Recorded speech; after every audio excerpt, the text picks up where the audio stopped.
Hey everybody, Matthias here, and welcome back to the channel. Today I want to talk to you about the best modern edition of Dungeons & Dragons, Castles and Crusades by Troll Games. Now, there are many reasons why I consider Castles and Crusades the best modern edition of Dungeons & Dragons, and I'll go through those, but just a little bit of background information. C&C has now been around for 20 years, officially published first in 2004 by Troll Games. Troll Games started a few years prior to that working on publishing adventures for D20 D&D, so 3rd edition, 3.5, whatever you want to call it, the OGL era, kind of that big bubble. And when the bubble was rumored to start to burst, and it burst big and took with it a huge amount of third-party publishers, the idea was to come up with a house game, a house system. Now, Stephen Chenault, who's one of the founders of Troll Games, really didn't have a major interest in an own system. He was running AD&D First Edition. But when the rumor was that, the D20 bubble is about to burst, the decision was made we need to come up with our own house system. And so people within the company, not Steve, but his brother, Dave Chenault, was one of them, decided to sit down and develop an own system. Another person kind of pushing for a system was somebody that they were publishing at the time, a certain gentleman by the name of Gary Gygax. And so in 2004, officially launched Castles and Crusades by Troll Games. Now, some of the parameters that Steve Chenault gave his brother, or the people at Troll Games in general, was if we're going to come up with our own system, a D&D variant, as it were, I don't really want it to be 3rd edition. And this is not me speculating. I've heard Steve Chenault say this a few times in interviews that he didn't really care for 3rd edition. He wanted to continue playing AD&D First Edition, which is the game he really loved. And so the task at hand was to develop a game that, though having unified D20 modern mechanics, really replicated the play style of AD&D First Edition in particular. And that brought out C&C and the Siege engine. So the Gygaxian nature of Castles and Crusades make it, in my opinion, a direct descendant of AD&D, 1st and 2nd edition.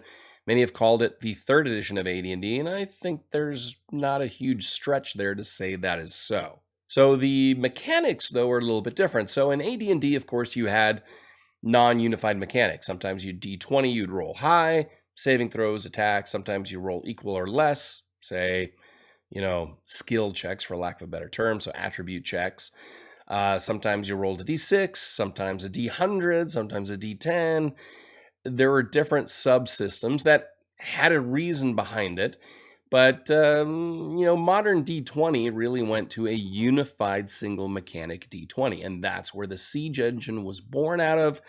I saw in an interview with David Chenault where he said, he's not going to say exactly what led to it or what inspired it, but it is fundamental to gaming for an incredibly long time and how they came to the Siege engine. Siege engine is very, very simple. You have primary and secondary attributes.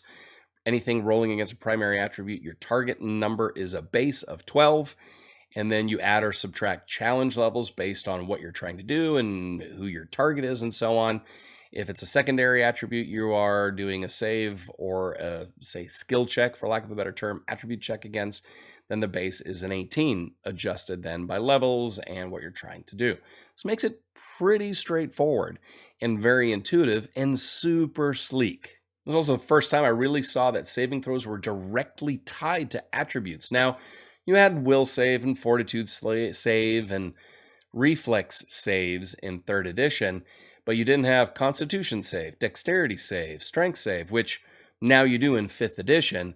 And C&C had that and really, kind of translated that AD&D save versus poison or death or petrification into what that means specifically as an example to a tied attribute. So the challenge level, which goes on top of your challenge base of 12 or 18, is very important, and it makes it a super easy tool for the GM, or in this case, the castle keeper, to utilize. So, say you're a rogue and you are trying to disarm a trap. This is a very complex trap, so it has a challenge level of 4. And so you are trying to do a, say, wisdom or dexterity check, and your base, because it's your primary, say, is a 12 plus a challenge level of 4. That's 16. Now you need to roll 16 or higher on a d20, adding, say, your dexterity modifier and your level. Super simple, quick. The other thing that is great about this and how this is all tied together, it is backwards compatible. Yeah, it really is.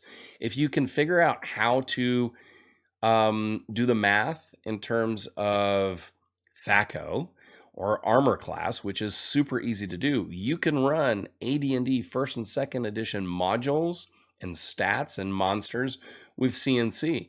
And I've proven that because I ran CNC for a long time using the Village of Hamlet straight out of the book, and it works beautifully because you could also use the hit die of an opponent, of a creature, as a level, and that is the challenge level for anything you need to do against them, or that hit die is then also the bonus to hit or whatever. So it's a very simple, streamlined, fast, and intuitive system. So what makes it D&D aside from classes and levels? Well, it keeps the original design intent. So it's still about exploration. It's still, you can do a gold pieces for XP. That's written in the rules that you can do that for experience, which of course creates a certain play style at the table. It's very deadly. Hit points are lower. You can die relatively quickly. It does have the ticking clock to down to -10 hit points, and then you're dead. So it keeps a lot of the original design intent while keeping the power creep relatively low.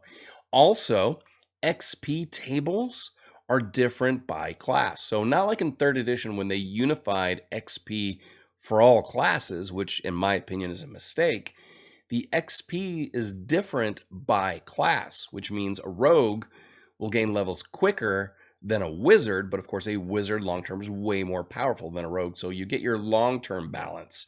And it is not balanced in that sense because, again, that is something that was a dictate with Wizards of the Coast as of 3rd edition, the balance, and you can argue whether or not they achieved that or not, and whether or not now you have a more bland, bloated game. CNC goes back and sticks to that core of AD&D, of original Dungeons & Dragons, AD&D 2nd edition, BX, where there are differences in classes. It's more asymmetric in that nature, and it makes for variable and interesting play. I already said it's deadly. Combat is deadly and fast. You roll for initiative every round. You roll a d10. You can do group-based initiative if you want to. I tend to do individual-based initiative, so everybody rolls their d10s. I roll for monsters and adversaries, either individually or as groups, and you roll it every single round. It makes for dynamic, fast combat, just like we had in AD&D, original D&D, or basic D&D from the 80s and 70s. The resolution system is super fast and easy. Now, there are things you can tack on if you use the Castle Keeper guide and some of the optional rules in there, but it's basically you have your 6 attributes and you test against that. When you say have a challenge, the famous Steve Chenault, there's a river to cross.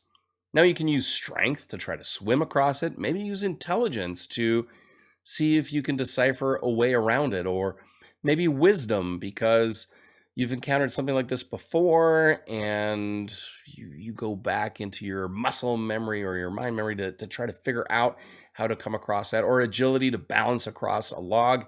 You're not locked in to a specific attribute for a specific situation, unless, of course, it is a class-specific skill that you're trying to do, like lockpicking or tracking or anything like that. And it makes it super fast. You know if it's primary or secondary, so you know you're going to have a challenge base of 12 or 18. And then you adjudicate the challenge level based upon that. And then, if you got to roll higher or lower than a 12 or an 18, you add your level and your attribute modifier, and boom, quick, easy judgment. The Castle Keeper, again, I hate the term rulings over rules. This is rulings with rules, but you can make those rulings quick and at the table without looking at every single edge case, because it's built in that this game can do every edge case just like in AD&D or original Dungeons & Dragons. Easy monster stat blocks.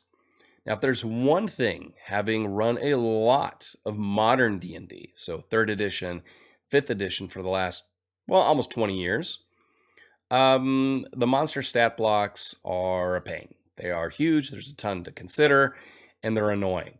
In CNC, they're super easy, quick, and intuitive to use, and again, you can use your AD&D monster manuals, 1st or 2nd edition, even basic, and it absolutely tracks and works beautifully. The other aspect, of course, that help, and then I mentioned backwards compatibility, so you can use all the old great modules, but Castles and Crusades, there are a ton of awesome adventures that you can utilize. That's what Trollord games start as, is writing adventures. And they have written some of the absolute best adventures out there for D&D type games. So Castles and Crusades, the Undying War series is one that I definitely recommend you check out. Next aspect, an amazing company. So unlike the Wizards of the Coast crew and Hasbro and all the conglomerates, Trollord Games is a small publisher based in Arkansas. I've had the pleasure to meet the Trollord crew recently at Gamehole Con here in Wisconsin, and I have to say, an absolutely wonderful group of people, down to earth, honest, passionate about the hobby and fantasy gaming, and supporting them is supporting some really good people who care a lot and know what they're doing. Final point that I would say that it is the best modern edition of Dungeons & Dragons that Castles and Crusades has a setting. That setting is Aihrde. The world of Aihrde is absolutely fantastic.